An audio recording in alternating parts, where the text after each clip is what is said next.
Magandang hapon, Mindanao, kay nakatutok na sa Break Time. Ang oras, 6 na minuto makalipas ang alas 4. Uy! Nakapag-break ka na ba? Nakapag-relax ka na ba? Saan ka man nagtatrabaho, mapa-opisina man o work from home o mula mismo sa pwesto, sasabayan namin ang break time mo. Sasabayan namin ng mga balita at komentaryo, mga panayam ng mga taong viral ngayon. DZRH Break Time! At ang inyong mga tagapagbalita ngayong ikapitong araw ng Setyembre taong 2023. Ako po, Thea Petro Corpuz. Ito po si Ray Sibayan, sa ngalan po nila kay Mayor Deo Macalma. Tuloy-tuloy sa pagbabalita. Tuloy-tuloy sa serbisyo. Sama-sama tayo, Pilipino. At ang ulo ng ating mga nagbabagang balita, National Rice Emergency, isinusulong na ideklara ni Pangulong BBM sa gitna ng krisis sa presyo ng bigas. 20 pesos per kilo ng bigas abay tinawag ho ni dating Pangulong Digong Duterte na isang daydreaming. 95% ng mga retailer ng bigas ang sumunod sa price ceiling. May libreng benta sa mga pamilya. Renta. Ayun, may mga libreng renta sa mga pamilihan ayon sa Department of Agriculture. Presyo ng gulay tumaas dahil naman sa pagtaas ng demand at kakulangan ng supply. Presyo ng kamatis abay sumirit sa mahigit sa 200 piso per kilo. Dati tinatapon lang yan, dito 100 pesos na. Grabe naman. Confidential at intelligence funds ng civilian agencies ng pamahalaan target tapyasan ng Senado. National Telecommunications Commission NTC abay binaha ng libo-libong reklamo ng tax scams IRR sa SIM registration law kasadong ilabas. Pangulong BBM at US Vice President Kamala Harris nag-usap sa sitwasyon sa South China Sea sa sidelines ng 43rd ASEAN Summit sa Jakarta, Indonesia. Late enrollees naman para po sa school year 2023-2024, tatanggapin daw ho hanggang katapusan ng Setyembre. Ayon po yan sa Department of Education. Mga kandidato sa barangay at SK elections binawalang mamigay ng t-shirt, pamaypay, baller, sombrero at iba pang campaign materials. Isa namang bus at ambulansya nagsalpukan sa EDSA busway. Isa ang sugatan. At para sa mga detalye, isinusulong sa Kamara na bigyan ng kapangyarihan si Pangulong Bongbong Marcos na magdeklara ng National Rice Emergency sa ilalim ng HB 9030 of Philippine Rice Emergency Response Act. Iiral sa 6 na buwan ng National Rice Emergency sa panahon ng krisis sa supply at presyo ng bigas. Ayon kay Congresswoman Stella Kimbo, kasama sa panukala ang pagbibigay ng subsidiya sa key stakeholders maging ang pagpapanagot sa mga hoarder kapag naisabata 10 hanggang 30 taong pagkakakulong at multang 1 milyong piso hanggang 100 milyong piso ang naghihintay. Samantala, ayon namang maniwala ni dating Pangulong Rodrigo Roa Duterte na kayang ibaba sa 20 pesos ang bawat kilo ng bigas. Ayon po sa dating Pangulong Digong, pangarap lamang ang nasabing presyo kung pagbabatayan ang law of supply and demand sa pandaigdigang merkado. Posible pa nga anyang pumalo pa ito sa 90 pesos per kilo. Huwag naman sana. Diyos mio. Dagdag pa ho ni dating Pangulong Duterte, dapat daw tanggapin na lamang ng mga Pilipino na masyado hong mababa at hindi makatotohanan ang 20 pesos per kilong bigas dahil po sa kasalukuyang sitwasyon. Partikular na binanggit ng dating Pangulo ang export ban ng India at ang pagbilis ng inflation rate sa bansa. Samantala, nakasunod ang 75% ng mga retailer ng bigas sa implementasyon ng Executive Order 39. Ito ang inihayag ng Department of Agriculture kasunod na ikatlong araw na pag-iral ng 41 pesos at 45 pesos na price ceiling sa presyo ng bigas. Ayon kay Agriculture Director for Legal Services at DA spokesman Attorney Willie Ann Angsi, mataas ang compliance ng mga rice retailers, senyales na nais makatulong ng mga ito sa publiko. Nais ding tutukan ng DA ang reklamong nakakarating sa kanilang tanggapan na mayroong ibinibenta na low-quality rice. Nagbawala si Attorney Angsin sa mga retailer na maaari silang kasuhan kung may kasamang panlilinlang ang pagbebenta ng bigas. Hindi lamang ayuda kundi may inilatag pang ibang tulong daw ang gobyerno para po sa mga retailer na apektado ho ng ipinatutupad na price ceiling sa bigas. Ayon po kay DTI Assistant Secretary Agaton Novero, may ilang lokal na pamahalaan daw po ang nagbibigyan ng libreng renta. Isang buwang renta daw po sa mga public market. Naipag-ugnayan din umano ang DA ng mga LGU sa logistics support para daw makabawas sa gasto sa pagkuha sa bodega hanggang sa retailers. Dagdag pa ho ni ASEC Overo, inihanda na rin po ng DTI ang interest-free loans para sa mga maliliit na negosyong naapektuhan ng price ceiling. Araw-araw tumatanggap at nagpoproseso ng request ang Bureau of Plant Industry ng Department of Agriculture para sa importasyon ng bigas. Ito ang sinabi sa DZRH ni Director Gerald Glenn Panganiban ng BPI sa harap ng pagmahal ng bigas dahilan upang ilabas ng palasyo ang EO39. Ayon kay Panganiban, tuloy-tuloy ang kanilang pagpapalabas ng import permit kahit pa mataas ang halaga ng bigas sa world market. Iginiit ng BPI Director na sapat ang supply ng bigas base sa kanilang monitoring kaya nakapagtatakang tumaas ang presyo nito. Narito ang naging pahayag ni Panganiban. Dahil po open ang ating importation, hindi po natin ito dahil may batas tayo. Ano lang natin dyan, sir, kapag may harvest tayo ay di ating pinapakiusapan yung ating mga importers. Pero ngayon nga po, ang ating masisigurado ay may supply po tayo ng bigas. May sapat na supply. Paigtingin pa ng DA, Bureau of Plant Industry ang pagbabantay sa mga bodega at pamilihan ng bigas sa bansa. Sinabi po sa DZRH ni Director Glenn Panganiban ng DA-BPI na kanilahong pinag-aaralan na magpaskil daw ho ng karatula sa mga warehouse bilang patunay na ito'y lehitimo. Abot na muna sa may 3 milyong metric tons ang inangkat ho na mga bigas at pinakamarami ang mula sa bansang Vietnam.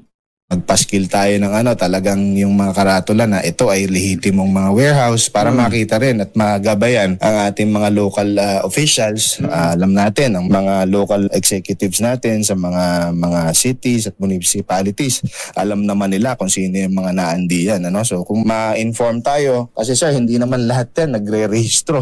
So yung iba, nag-i-store lang sa mga kanilang makeshift warehouses siguro. So ngayon siguro, mas paigtingin natin at tingnan kung nasaan yung mga yun. Muli ang tinig mga kaibigan ni Director Glenn Panganiban ng Bureau of Plant Industry.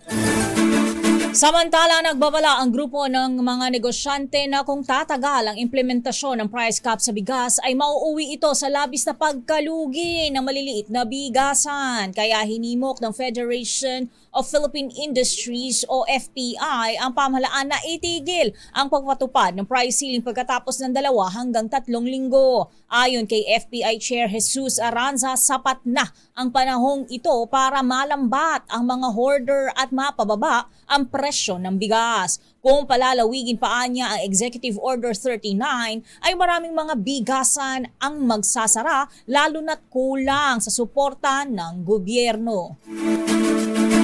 Abot naman sa may 5,000 hanggang 7,500 piso ang nawawala daw ho sa kita ng isang retailer na nagbebenta ng 20 hanggang 30 sako ng bigas sa isang araw kung susundin naman ng 45 pesos na price ceiling. Ayon po sa Grains Retailers Confederation of the Philippines o GRECON, ikinagulat daw po nila ang biglang pagpapatupad ng Executive Order No. 39 na nagtatakda po sa price ceiling sa bigas pero susundin pa rin nila ito. Gayunpaman ay dapat lamang anya na maging pansamantala lang na tunang hakbang dalaman sa maraming negosyante raw po ang hindi nakapaghanda dito. Inagpa ni Magbanwa ng GRECON, karamihan daw po sa 65,000 nilang miyembro ay binili ang well-milled rice sa halagang 50 pesos kada kilo at 45 pesos naman sa regular milled rice. Samantala, nagbitiw na sa kanyang posisyon sa Department of Finance Undersecretary Shelo Magno dahil umano sa pag-question nito sa price ceiling order ni Pangulong Bongbong Marcos sa bigas. Kinumpirma mismo ni Magno ang resignation bilang Undersecretary ng DOF na epektibo simula September 16. Bilang Undersecretary, ang opisyal ang may responsibilidad sa Fiscal Policy and Monitoring Group ng ahensya pagdating sa tax reform proposals at iba pang fiscal policy recommendations bilang legislative liaison. Plano namang umano ng resigned finance official na dati ring associate professor sa University of the Philippines School of Economics na bumalik sa academe. Tumaas ho ang presyo ng mga gulay sa bansa dahil naman sa pagtaas din po ng demand pero kulang po ang supply. Ayon po sa Nueva Vizcaya Agricultural Terminal Incorporated, sa ngayon daw po ay pumapalo sa 120 pesos hanggang 130 pesos ang kada kilo daw ho ng wholesale price ng kamatis, habang ang wholesale price ng Sultan bell peppers ay 330 pesos hanggang 360 pesos bawat kilo. Sa pag-ikot naman ni RH29 Boy Gonzales sa Blumentritt at Divisoria Market, umabot daw po sa 200 pesos ang bawat kilo ho ng siling labuyo. Maging ang talong ay nagmahal na dating mura nitong mga nakalipas na linggo talaga naman. No. Puro, buti pa mga gulay nagmamahal. Oy! Ba't sana naman galing yung hugot? Thursday pa lang, di ba naman Friday? Buti pa ang bigas nagmamahal. Oo. Sino na lang ang hindi? Samantala, nagulat! Paano yung nagulat? Sige nga, Lakay Ray. Nakiktot! Ngay! Nagulat! No. Nagulat ang mga mamimili ng kamatis sa Blumentritt Market sa Manila dahil umabot na sa 200 piso ang kada kilo nito. Samantalang nung mga nakaraan ay tinatapon ang toneladang kamatis, ngayon 200 piso na ang kada kilo. Sa pag-iikot ng DZRH o ni DZRH reporter Boy Gonzales, sinabi ng isang tindera na ang isang pirasong kamatis ay nagkakahalaga ng 10 piso kada piraso. Kada piraso yun? 10 piso kada piraso. Kada pirasong kamatis. Oo, Lakay Ray, mangangamatis ka talaga sa presyo ng kamatis. Kaya kayo, mag-iisip muna kayo bago nyo ibato yung kamatis sa inyong kapitbahay. Kung dati ma-arte ka na, ay may bulok, ayaw na, tapon, baling. Ngayon ka, ay tapyasin mo lang yung bulok na part. Pwede pa yung mabalinlat ka. Oo. 3 piraso naman ay 35 pesos ang presyo, pero maliliit. Ang kamatis pa naman, minsan lang gusto ko sa kamatis yung manipis yung balat. Ayun, no, manipis na balat ng hindi gaanong kalakihan. Oo, no, tapos lang. sa Ilocano pinipetak. Patakam. Tapos lagyan mo ng bagoong. Sa ibang palengke naman, gaya ng Paco Market, mabibili ang kamatis sa halagang 250 pesos kada kilo. At sa Divisoria ay naglalaro sa pagitan ng 110 hanggang 170 pesos ang kada kilo. Pero depende sa laki. Pagka mas mura, maliit. Pagka syempre, mas malaki, malaki rin ang presyo. Oo. Sabi ng ilang mamimili, hindi lang daw sila bumibili nito dahil sa napakataas na presyo ng kamatis. Baka naman yung mga tindero ng kamatis, kakaintay ng bibili ng kamatis. Paano na yan? Ang maganda sa kamatis yung may green-green. Para para sa... May variety, green, yellow, tapos yung mamula-mula, orange. Saka mas masarap kainin yung medyo may green Para sabihin mo, wow, crunchy. Sariwang-sariwa pa. Oo, imas. Pamagpad ko pa naman pag walang gulay. Kaso paano na? Ang mahal, 10 piso isang piraso, maliit pa. May binabanggit mo sa mga Ilocano, kamatis sa kabagoong, mabalinan nga sida, apo, ulam na yan. Pagpagkati ko, inapoy. Aduti makan mo nga, inapoy. Pagpagkalam, Inabisuhan po ng Department of Health ang publiko na pwedeng alternatibo sa kanin ng pagkain ng kamote o mais. Ginawa po ni Health Assistant Secretary Eric Tayag ang naturang payo sa pangamba ng rice shortage sa bansa kasunod po ng pagpapatupad ng price ceiling ng gobyerno sa bigas. Ayon po kay Asek Tayag, pwede rin galing na source of carbohydrates ang kamote at mais sa halip na kanin. Iginid po ng health official na hindi naman kailangan makompromiso ang caloric intake. Yan, caloric intake. Caloric intake ng mga Pilipino dahil po sa issue sa presyo at supply ng ilang mga pangunahing bilihin. Paalala ho ni Asek Dayag, panatiliin lamang daw po ang balanced diet dahil sa mas malakas kumain ng kanin ang mga Pilipino kaysa mga gulay na masustansya. Dapat talaga dami yung pagkain ng gulay. Kaso nga ang mahal ng kamatis. Ang ginagawa naman dito, Miss Thea, yung kanin hinahaluan ng mais. Ayan, Rico yung tawag nila, 'di ba? Rice and corn. Actually, masarap yung. Oo, kasi parang manamis-namis siya. Parang deket-deket pa, no? Oo, manamis-namis na malagkit-lagkit. Pero ako, kasi hindi mo pa pagko-compare, for me, hindi siya apples to apples pagdating sa presyo, ang bigas at ang mais at ang kamote.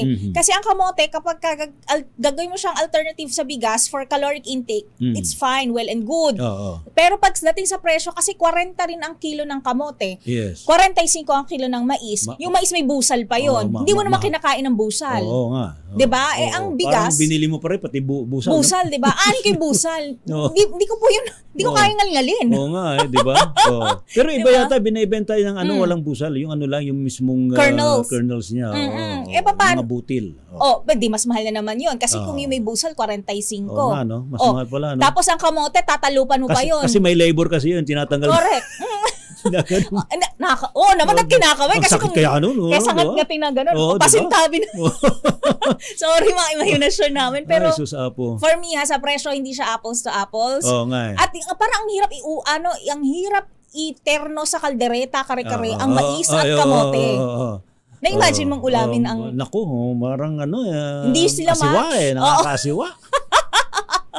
Pero namumuro na ang tapyasan ng Confidential at Intelligence Fund o CIF ng ilang civilian agencies sa Senado. Ayon kay Senate President Juan Miguel Zubiri, bubusisiin nila ng husto ang mga isinumite sa kanila na plano kung saan gagamitin ng CIF. Wala namang binanggit si Zubiri kung alin sa mga ahensya ang mababawasan o kung may matatanggalan ng CIF. Sa ngayon, tiyak nang madaragdagan ng Intelligence Fund ng Philippine Coast Guard na may 10 milyong piso sa susunod na taon. Sana naman. Tayo ko commercial muna, Mr. Yan na muna ang mga detalye ng ating mga nagbabagang balita. Mamaya ibibigay natin ang iba pang detalye, mga kandidato. Ito na. Yan na. Ng barangay at SK elections, bawal munang mamigay. Ganon? Ng t-shirt, pamaypay, ballers, bawal? sombrero. Bawal. Wala naman. At iba pang campaign. Payong. Pwede. Payong kapote. Payong kapote. Siguro pwede no. Hindi, bawal kasi pang-campaign na yan. At para sa mga huli, late enrollees para sa school year 2023-2024, tatanggapin pa rin po kayo hanggang sa katapusan ng Setyembre. Ayon yan sa Department of Education. Lalo na yung mga, alam mo naman tayo mga Pilipino, gustong-gusto yung deadline. Ay, oo naman. Diba? Mga buzzer beater. Di ba? Parang feeling mo pag maaga nalulugi. Oo nga parang boring. Gusto nila yung ma-action daw na, may adrenaline rush. Oo, yung tumitibok-tibok talaga yung puso mo, tapos pawis ka ng lapot-lapot. Di ba? Grabe, Yan ang iba pa detalye ng ating mga nagbabagang balita. Pagbabalik ng ating palatuntunang break time. Pilipinas, ang oras, 25 minuto makalipas ang alas 4. RH Break Time. Dumako muna tayo sa mga reports mula sa labas. Pangulong BBM ipinanawagan sa world leaders ang pagkontra sa mapanganib na paggamit ng Coast Guard at militia. Ito mula sa labas ng Pilipinas. Ito, imported tong balitang to. Balita mula sa labas ng Pilipinas. Ito na nga, mapanganib na paggamit ng Coast Guard, militia sa South China Sea. Ang detalye atin sa atin ni RH52, Edniel Parrosa. Mula sa Indonesia. Yan. Edniel. Ray at Thea, maraming ipinanawagan ni Pangulong Bongbong Marcos ang pagkontra pagtindig ng Association of Southeast Asian Nations laban sa umano'y mga paggamit ng Coast Guard at maritime militia vessels na nagiging marahas na sa South China Sea. Madiin itong panawagan ni PBBM sa 18th East Asia Summit na nakapaloob sa 48th ASEAN Summit. Dito yan sa Jakarta, Indonesia. Kinabibilangan ito, Rhea Thea, ng China, US, Japan, South Korea at iba pang mga bansang kaalyado ng Association of Southeast Asian Nations kung tawagin ay dialogue partners ng ASEAN. Sa kanyang intervention speech sa Jakarta, sinabi ni Marcos na nababahala Pilipinas sa nasabing mga aksyon na nagiging sunod-sunod umanong paglabag sa 1982 UNCLOS at 2002 Declaration on the Conduct of Parties in the South China Sea. Bagamat walang tinukoy na bansa, Rhea Thea, itong si PBBM, bago ang 43rd Summit dito sa Jakarta, binomba, matatanda ang binomba ng kanyo ng China Coast Guard, ang resupply team ng Pilipinas sa Ayungin Shoal. Pakinggan at panoorin natin itong bahagi ng intervention ni PBBM sa 18th East Asia Summit. The Philippines fully supports adherence to international law and the rules-based order. We must oppose the dangerous use of Coast Guard and maritime militia vessels in the South China Sea. We are concerned over illegal, unreported, and unregulated fishing and the militarization of reclaimed features in the South China Sea. The Philippines remains resolute towards the peaceful resolution of disputes. We continue to support freedom of navigation and overflight and the rules-based international order in the South China Sea. Sa hiwalay na pahayag ng ASEAN Chairman ngayong taon, Rhea Thea, si Indonesian President Joko Widodo, sinabi ng ASEAN Chairman na tinalakay na nga ang Association of Southeast Asian Nations itong mga kasalukuyang sitwasyon sa South China Sea kung saan, bukod sa Pilipinas, ilan pang mga bansa ang nagpahayag ng concern dahil sa mga nangyaring karahasan at development sa pinagagawang rehiyon. Welcome din ni Widodo itong pag-usad ng negosasyon para sa Code of Conduct sa South China Sea na una nang ibinalita ni PBBM kahapon. Samantala, Rhea Thea, bago tayo magtapos, natuloy na yung inantabayan ng usapan ni PBBM, US Vice President Kamala Harris at Japan Prime Minister Fumio Kishida. Mamaya antabayan natin yung detalye niyan sapagkat may pinag-uusapan o may sinasabi na itong tatlong leader na ito ay nagkasundo, syempre, magkaroon ng pagtidig din habang doon sa mga nangyayaring development dito sa pinagagawang teritoryo na nasa loob, hindi lamang ng South China Sea, kundi sa buong Indo-Pacific region, kasunod na ng paglalabas ng 10-dash line map ng China. Live pa rin mula rito sa Jakarta, Indonesia, para sa kauna-unahan sa Pilipinas DZRH. Ito si Edniel Parrosa. Tuloy-tuloy sa pagbabalita, tuloy-tuloy sa serbisyo. Sama-sama tayo, Pilipino. Thank you. Salamat. Live from Jakarta, Indonesia sa report ni RH52 Edniel Parrosa. Samantala, NTC, abay, aminado daw ho na hindi pa perpekto ang proseso ng SIM card registration. Ibarito mo nga yan, RH14, Let Narciso, Miss Let. Ray, Miss Thea, gumagana naman daw ang SIM registration law. Tugon ito ng National Telecommunications Commission sa tanong kung hindi ba naging matagumpay ang SIM registration para mapahinto ang scam o spam messages. Sa laging handa briefing, sinabi ni NTC Deputy Commissioner John Paulo Salvahan na ang natapos pa lang naman na yugto ay iyong pagre-rehistro ng mga aktibong SIM. Ayon kay Salvahan, patuloy pa nilang dinidevelop at pinagaganda ang proseso ng SIM registration katuwang ang telcos. Kumpiyansa ang NTC na hindi magtatagal ay makakamit rin sa kabuuan ang layunin ng pagsasabatas ng SIM registration. Target ng NTC na mailabas ang amended implementing rules and regulations ng batas sa susunod na linggo. Para sa kauna-unahan sa Pilipinas, DZRH, ito si Let Narciso, tuloy-tuloy sa pagbabalita, tuloy-tuloy sa serbisyo, sama-sama tayo, Pilipino. Maraming salamat, Miss Leth. Samantala, presyo ng manok at itlog inaasahang bababa sa planong pagbili ng gobyerno ng avian flu vaccine. Ang detalye atin sa atin yung RH12 Milky Riganan. Manang Milky. Thea at Ray, makatutulong inisyatiba ni Pangulong Bongbong Marcos na bilisan ang pagbili ng avian flu vaccines para muling mapasigla ang poultry industry ng bansa. Reaksyon to ni House Speaker Martin Romualdez matapos may pagpulong si Pangulong Marcos sa mga kinatawan ng Vaccindo, isang Indonesian health firm. Sabi ni Romualdez, kapag nakakuha ng avian flu vaccine sa Pilipinas, makatutulong ito para maibaba ang presyo ng manok at itlog. plano ng vaccine na may pagtulungan sa kanilang local partner dito sa Pilipinas na UNIDEP. Ito ay sa planong paglalagak naman ng negosyo sa Pilipinas na nagkakahalaga ng $2 million ngayong taon bukod pa sa pagbebenta sa Pilipinas ng avian flu vaccine. Paliwanag ni Romualdez, bumababa ng 20% ang produksyon ng itlog sa bansa dahil nasa 10 milyong manok ang pinatay dahil sa avian flu sa unang naiulat sa bansa noong 2017. Nagresulta dito ng pagtaas ng presyo ng manok at itlog sa mga pamilihan. Ang House Speaker ay kasama sa delegasyon ng Pangulo sa pagdalo naman sa 43rd ASEAN Summit sa Jakarta, Indonesia. Para sa kauna-una sa Pilipinas, DZRH, ako si Neil Crigunan. Tuloy-tuloy sa pagbabalita, tuloy-tuloy sa serbisyo, sama-sama tayo, Pilipinas. Pero Manang Milky, ano daw ang nauna, manok o itlog? Hindi yata ako nakahanda sa tanong mo, ha? Ano yan eh? Sino ang i-injectionan, yung manok o yung itlog? Oh, di ba? Kasi kapos din sa itlog, kapos sa manok. Oh. Ano ba? Ano ang i-cure? Anong nga una, Thea? Tatanong natin sa may hawak na itlog, sila kay Ray. Anong nauna, manok o itlog? Tao. Next question po. Maraming salamat, Manang Milky. May premyo ba kung makakasagot ng tama, Thea at Paring Ray? Kwek-kwek ang premyo. Itlog pa rin. Alam ko, Thea, masaya ka dahil bababa ang presyo ng manok at itlog. Ayun, talaga. Pagdating ng avian flu vaccine. Correct. Kasi hindi na tayo magiging chicken sad. O, di ba? Oo. Maraming salamat, Manang Balik sa Milky. inyong dalawa, Thea at Ray. Thank you. Napaisip tuloy ako dulin sa tanong na yan. Ano? Ang ending talaga yan eh.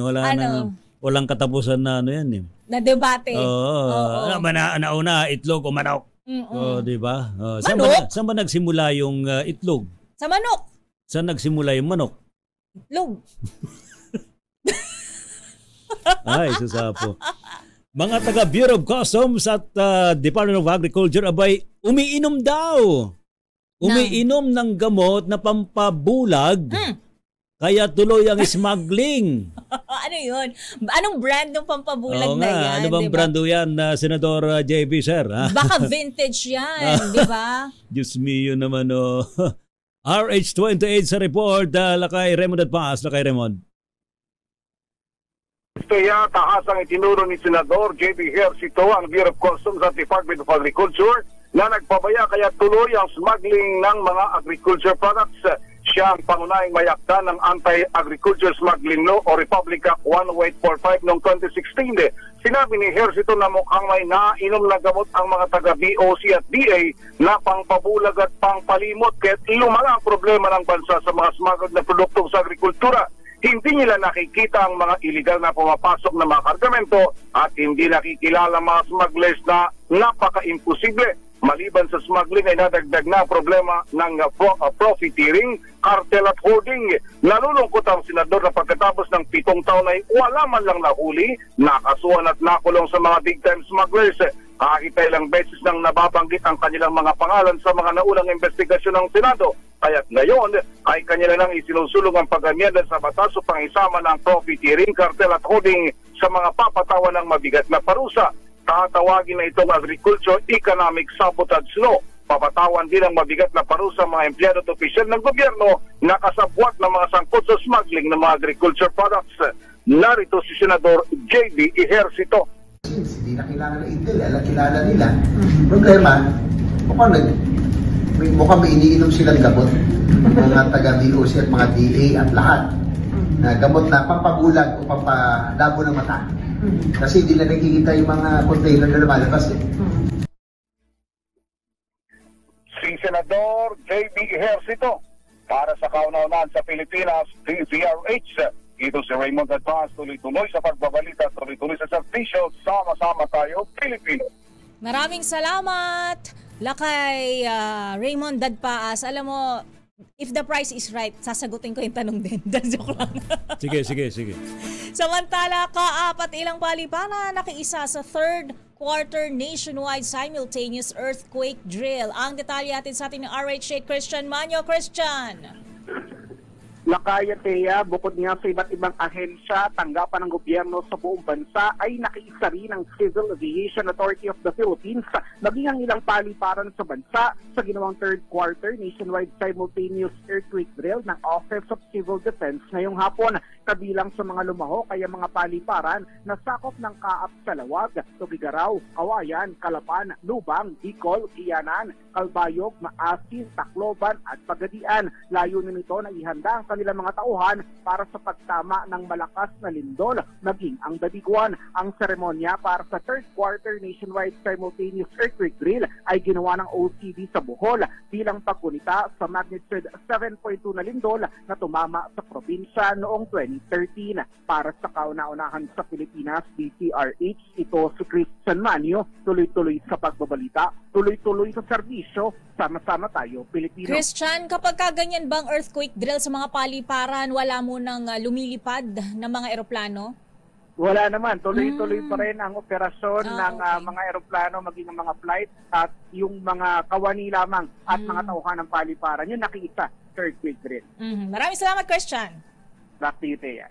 Pilipinas, ang oras kulang-kulang 15 minutos bago mag alas 5. Kayo nakatutok pa rin sa break time. Luzon, Visayas, Mindanao, Pilipinas, ang oras alas 4:48. RH Break Time. At para sa patuloy na pagbibigay ng detalye ng ating mga nagbabagang balita, target ng National Telecommunications Commission na mailabas na ang implementing rules and regulations ng SIM registration law sa susunod na linggo. Ito ay sa gitna ng patuloy na pagdami ng text scams kahit ipinatutupad na ang nasabing batas. Batay sa record ng NTC, mahigit 45,000 complaints ng text scams ang kanilang natatanggap kahit mayroon ng SIM registration. Samantala, nabahala naman ang NBI Cybercrime Division dahil may ilan umanong users, ang iba ang pangalan, ang inirehistro at mukha naman ng hayop. Ang nakalagay katulad ng sa unggoy. Ganon? Ay, baka hawig. Total, they're conducting monkey business. Ay, diba? Kaya monkey talaga yung nilagay nila. Ganon? Diba? May paalala nga ho ang COMELEC naman na maging ang mga taga-suporta daw po ng mga kandidato sa darating na BSK elections ay hindi lusot sa vote buying. Sa Laging Handa briefing, sinabi ni COMELEC spokesperson John Rex Laudiango na maaari daw hong managot ang mga taga-suporta na mamimigay ng mga bagay na may halaga. Halimbawa dito, yung mga t-shirt, sombrero, yung mga bowler dyan, bowler doon, at iba pa.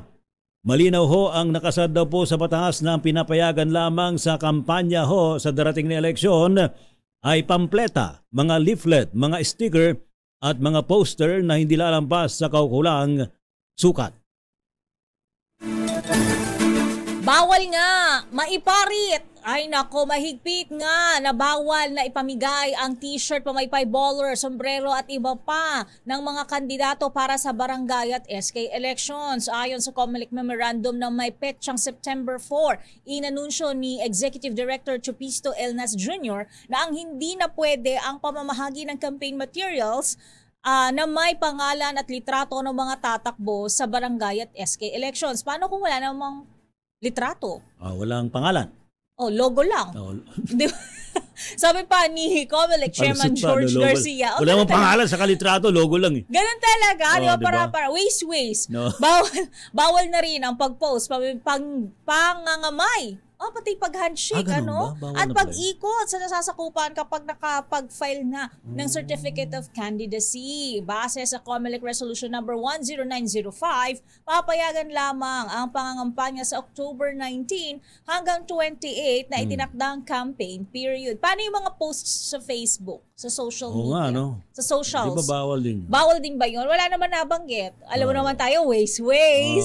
Kung bawal daw pag-ipagkamay, pwede ba yung fist bump, elbow to elbow, cheek to cheek. Pwede ba yun? Ang dami pang gustuhan. Ang dami natin palusot. Samantala naman, tatanggap pa rin daw po ng late enrollees ang DepEd para po sa school year 2023-2024 hanggang sa katapusan ng Setyembre. Ayon po kay DepEd Deputy Spokesperson Assistant Secretary Francis Bringas, Ito po ay para daw ho bigyang pagkakataon ng mga naapektuhan ng mga nagdaang bagyo at samaho ng ating panahon.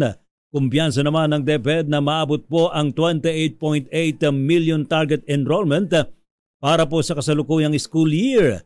Bate po sa datos ho mga kababayan ng DepEd, pinakamarami pa rin ang naitatalang enrollee sa Calabar Zone na naitala sa 3,821,034 na enrollees na sinundan po ng Central Luzon at Metro Manila. Samantala, binayo ng habagat na pinalakas ng Bagyong Goring ang 558 classroom sa Western Visayas. Ayon kay DepEd Region 6 Director Ramir Oitico, ito ay kahit walang nakataas na storm signal sa rehiyon. Nasira ang 18 classroom sa lalawigan ng Antique, Negros Occidental, Guimaras, Iloilo at Bacolod City. 32 classroom naman ang partially damaged at kailangan ng major repair at 502 classrooms ang bahagyaring nasira at kailangang lapatan ng minor repair. Samantala naman, naku naman no, matindi naman talaga ito nangyari sa EDSA busway. Talagang marami pa rin po pumapasok ko dyan. Nagsalpukan ho ang isang bus at ang ambulansya sa bahagi po ng EDSA carousel or busway. Diyan po sa northbound ho yan sa Quezon City. Malapit po sa Mega Q-Mart. Kanina pong tanghali, kitang-kita sa... Grabe yan. Grabe. Bakit Diyos hindi nakapag-menor ang bus? Ay, hindi kasi natural. Carousel kasi yan. Dire-diretso sila dyan eh. Oo, pero hindi mo ba nakita na nagwawangwang din yung ambulansya? Oo, pero... Di ba priority? Pero alam ko, bawal din ang ambulansya dyan. Pwede ang ambulansya dyan. It's an emergency lane. Saka bumbero. Basta emergency vehicle pwedeng mag-pass through dyan. Kaso ang problema pala, wala palang sakay na pasyente. Hindi naman natin sure kung may susunduin. Diba? Oo, kaya hindi pero, natin... mas matinding balitaktakan pa rin yan eh. Siguro kailangan din talaga nating i-refresh ang ating mga ano ba yan? Kasi ang sabi dito ng IAC, MMDA, talagang exclusively para sa mga bus lang yan. Hinuhulingan nila yung mga red plates. Yung mga politikong mga abusado na dumadaan dyan. Yes, I understand. Naka-blinker pa, Pero kasi lalo na kung traffic, palagay ko kung emergency vehicle, pwedeng like pumasok ambulansya dyan. Yes, ambulansya, fire truck, police, kung meron silang 'di ba? I think dapat priority pa rin natin sa lansangan ang mga emergency vehicles. Dapat grabe Pero wala namang pasyente, kaya lang syempre yung may nasugatan? Yung driver ng ambulansya. So literal, nakasakay na siya sa ambulansya. May kasama pa ba siya dyan sa sasakyan niya? Magpagaling ka doon. Siguro kaukulang signal din, 'di ba? Alam mo reminder din sa ating mga chopper. Kasi gagamit tayo ng kaukulang mga signal lights kapag tayo ay nagmamaneho. Totoo yun. Alam mo, kadalasan ako muntik na ako maipit dyan. Oo. Nakabike ako bigla. Nakabike ka. Biglang kumabig. Biglang... pakanan, pakaliwa. Pakaliwa. Nasa kaliwa ako. Nako, di ba? Buti nabasa mo yung movements niya, di ba? Dapat defensive ka, mapa-rider ka. Kinakaway, close van kaya kakawayan mo yung driver Sir, may tao rito, may tao. Kinatok mo, kinatok. Oo, di ba? Dapat kakatuhin mo yan. Parang yung nangyari dyan sa may, sa may Quezon City, yung road rage dyan, Nako. Dapat, baka naman kakatukin ka lang, medyo tingin ka rin sa kaliwat kanan, di ba? Pero yung nga paalala sa ating mga chuper, na sana gagamit tayo ng signal light. Yan, kaya nga may signal light. Oo, kung pupwesto ka ng naayon, tapos wag maging aware ka din na halimbawa naka-flasher ka, tapos wala ka na palang balak kumaliwa pero naka-on pa rin yung flasher mo. Oo nga 'Di ba? Kaya iba yung pag-iingat po sa ating mga chuper at sa mga nagmamaneho ng emergency vehicles. Lahat ng gumagamit ng kalsada. Mag-ingat, 'di ba? Dapat meron tayong 100% na nakatuon sa ating pagmamaneho. Ayan. Okay. Nasermonan tuloy kayo. Hapon na hapon. Inamin ng pamunuan ng Bureau of Correction na tuloy pa din ang operasyon ng illegal drugs sa loob ng New Bilibid Prison. Ayon kay Bucor Director Retired General Gregorio Katapang, isa sa mga modus ay ang paggamit ng mga kalapati sa delivery ng drugs. Sa hearing ng Senate Committee on Justice and Human Rights, sinabi ni Katapang na ipapasok ang itlog. Ipapasok ang itlog? Itlog? Anong itlog? Itlog ng kalapate. Itlog ng kalapate. Sa loob Ay, ng Diyos bilibid. Ano mga klaseng itlog? Kala ko, ipapasok ang itlog. Saan? Pinasok ang itlog. Kalapate sa loob ng bilibid at doon. So yung kalapate okay. itlog pa lang. Tapos palalakihin sa loob ng bilibid, yung itlog magiging kalapate, mapipisa. Yun, ito na nga doon, balilimliman. At kapag napisa na, ay tuturuan aba. Siyempre, alam mo naman ang kalapate, di ba? Grabe, no? Meron na palang papisaan ng mga itlog ng kalapate dyan sa loob ng bilibid? Oo nga, sino kayo naglimlim? Sinong ibon nyo dyan na naglimlim? Ayan. Tuturuan ng lumipad sa loob ng bilibid yung napisang itlog ng kalapati. Na ibon na, di ba? Ibon na. Kapag trained na, ayan na. OJT na to. Kapag ka-trained na siya, ay dadalhin sa labas at gagamitin sa pag-deliver ng illegal drugs. Papasok ng kulungan. Grabe naman. Oo. Di ba papalakpak ka, gaganyan ka lang sa para akala mo, pinalakpa, yung pala, yung kalapate, natawag mo yung kalapate, no? Delivery pala Ganun, no? Di ba? Paano yung payment? Through the kalapate rin kaya? Nakatira rin ko tong kalapate na to, baka Gcash. Bawal na cellphone sa New Bilibid. Hindi nga, baka may contact sa labas Paki-Gcash mo na lang kay ganito. Sa bagay, saan galing nga pala yung itlog ng kalapate? Sino nakakapagpuslit ng itlog? Galing sa labas. So, hindi chinecheck yung itlog? Yun nga. Ano nga ba nangyayari sa Bucor? Malaki ba? Sa bagay, maliit kasi ang itlog ng kalapati. Kaya kayang ipasok. Siguro, alam mo, kanina ba itlog sa kamanok mo? Yung itlog. Hindi ko alam kung ano ba mga... Itlog sa kakalapati na nga. Yung mga headlines natin ngayon, lahat may involvement ng itlog. Itlog, di ba? Ano ba meron sa itlog ngayon? Ito, hindi naman siguro itlog tong showbiz natin. Ayan. Ivana Alawi. Standby ka, Aliyah Ikatlo the Fourth. Ivana Alawi, niregaluhan ng 1.6 million. Hindi ng itlog. Akala ko ba mag-move on na tayo sa itlog? Akala ko itlog. Bakit itlog pa rin? Lakay ring. Pero sige na nga, nandito na rin lang tayo sa itlog. Anong gusto mong luto ng itlog mo? Hindi, itlog ng manok. Oo, syempre. Ano mo bang itlog ang kinakain mo, di ba? Manok, duck. Hindi, gusto ko fried egg. Ano ba yung pagka-fry mo? Gusto mo ba yung brown yung gilid? Tostado? Yung medyo tostado. Masarap. Gusto mo yung malasado? Nakakagutom tuloy. Luto yung dilaw? Hindi, pwede mo magpadala dyan ng fried egg. Itlog pa lang buhay ka na, di ba? Itlog pa lang busog ka na. Kahit walang kanin, okay na itlog. Talaga ba? May rice? Papaibabaw mo yung mahal na ang bigas. Sa bagay. Papaibabaw mo yung soft-boiled egg sa mainit na sinaing. Diba? Ayan. Sige, takamin natin si Aliyah. Ivana Alawi ni regaluhan ng 1.6 million worth na brand new car ang kapatid na si Mona Alawi. So Hi Ate Ivana. Si Ate Ivana ang nagregalo kay ading niya na si Mona. Ate Ivana. Baka dito na ako. Ivana. Si Ivana ang tumanggap mula kay Mona. Si Mona ang nakatanggap kay Ivana. Si Ivana ang nagregalo. Ivana, Thea Petro Corpus is the name. Ako yung nawawala mong kapatid. Diba? Ate Ivana. Idetalya mo ang balitang showbiz, Aliyah Ikatlo the Fourth. Lakay Ray at Miss Thea, tulad ng mga netizens na napapatanong din sila kung kailangan pa daw ba ni Ivana ng dagdag na kapatid. Sinurpresa nga ni Ivana ang kanyang kapatid na si Mona Alawi ng isang brand new car na nagkakahalagang 1.6 million pesos bilang birthday gift. Ayon sa aktres, pangarap raw kasi ito ni Mona at nag-iipon para mabili ito. Sabi pa ni Ivana ay deserve naman daw ng kanyang kapatid dahil masipag itong mag-aral at nilalampasan nito ang sakit na diabetes. Pero idinaan nito sa prank. Tulad ng ibang mga vloggers, ang pagbibigay ng regalong block SUV. Sa nasabing prank, nagbiro o nagpanggap si Ivana na nakabangga sila ng ibang kotse na nauwi sa tensyon.